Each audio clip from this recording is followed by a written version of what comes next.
representatives from the Ministry and Ghana Health Services, our esteemed principal investigator, distinguished ladies and gentlemen, good afternoon to you all.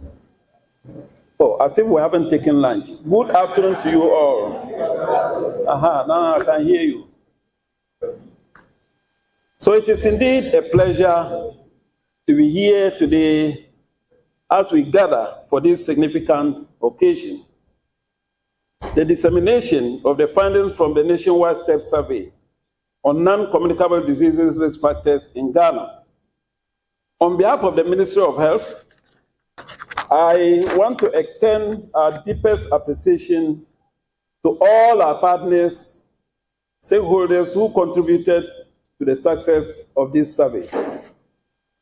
As many of you are aware, NCDs such as heart disease, stroke, diabetes, cancers, and respiratory diseases represent a growing public health challenge, not just in Ghana, but globally. The findings we are about to discuss today are the result of Ghana's first nationally representative study on NCD risk factors. This study serves as a crucial baseline that will guide the future of our health policies and framework aimed at mitigating the burden of NCDs in our country. Distinguished ladies and gentlemen, the collaborative effort between the Ministry of Health, Ghana Health Services, Ghana Statistical Services, and the WHO marks a pivotal milestone in the response to rising incidence of these diseases. I commend each of you for your availability, your contribution, and commitment to this initiative. Distinguished ladies and gentlemen, our principal investigator, whose expertise and dedication have been instrumental in this study, will soon walk us through the key findings.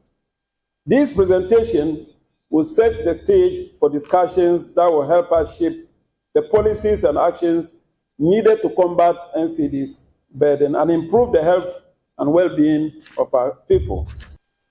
This journey was long and winding.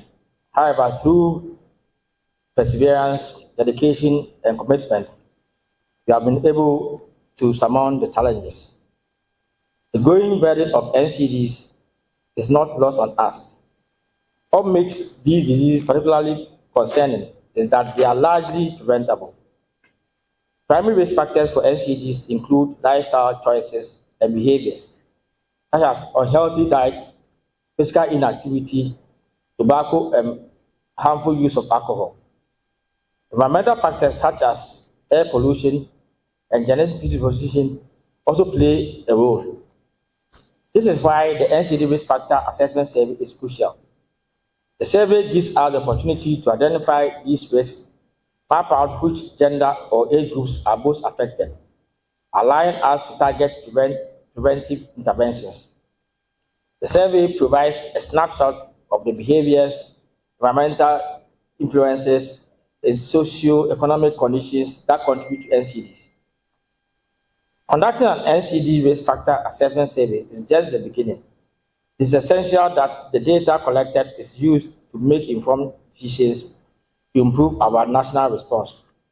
I want to emphasize that the fight against NCDs is a collective effort that requires participation from every sector of the society: individuals, families, businesses, schools, and the government at large. Together, we can reduce the burden of NCDs and promote healthier, more vibrant community.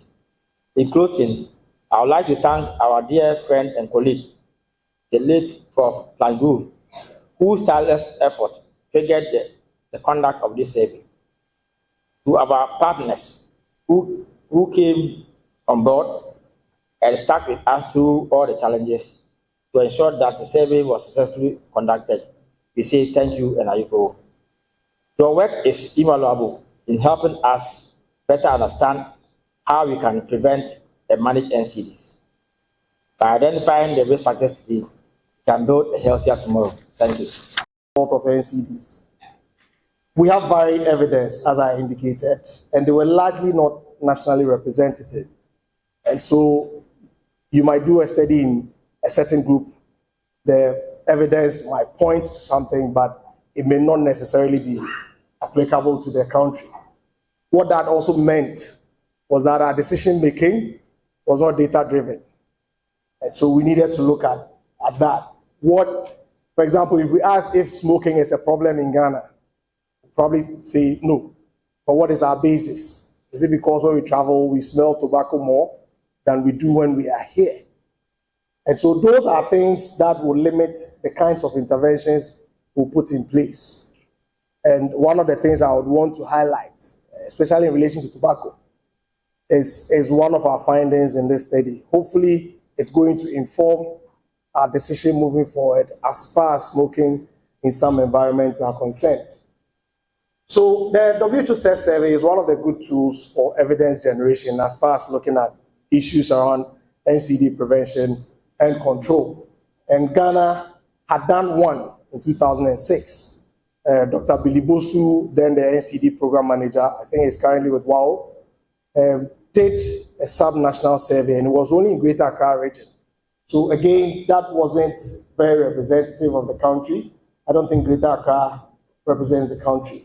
And there have been several efforts, as I mentioned, to get this done. And fortunately, in 2003, we were able to get this off. So this is just an image of the summary findings from that. So why? Again, we have an NCD policy from 2022.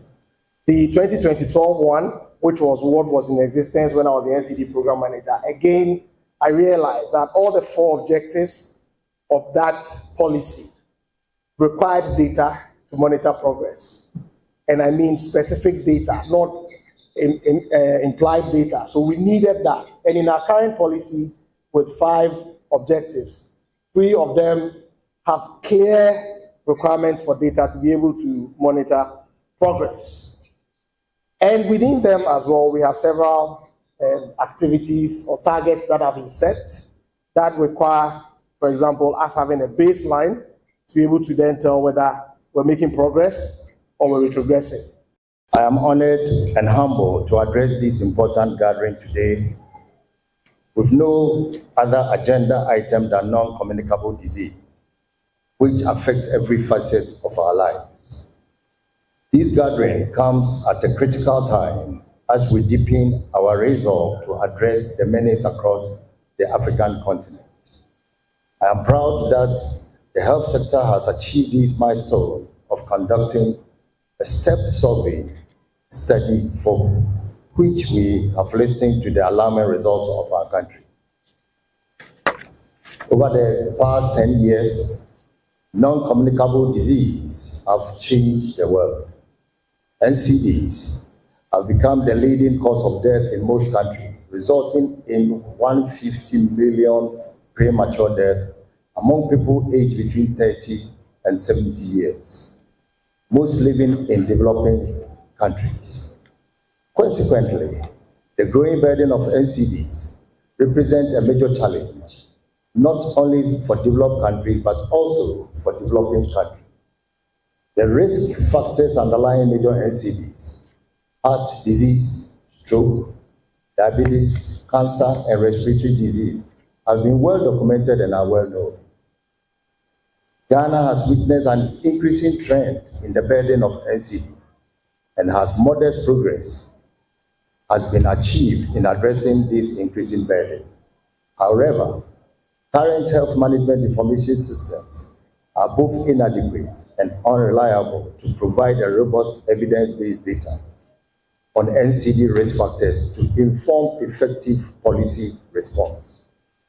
The STEP survey conducted is really to provide baseline data for more effective monitoring and surveillance, as well as track national global progress and understand Ghana's performance towards achievement of the global targets of NCDs.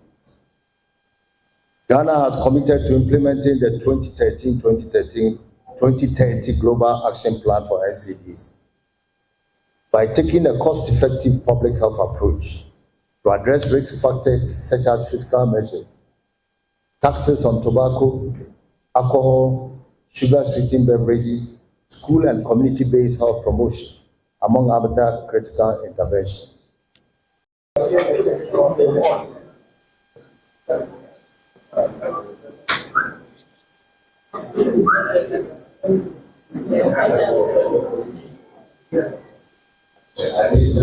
I declare the Ghana States report published.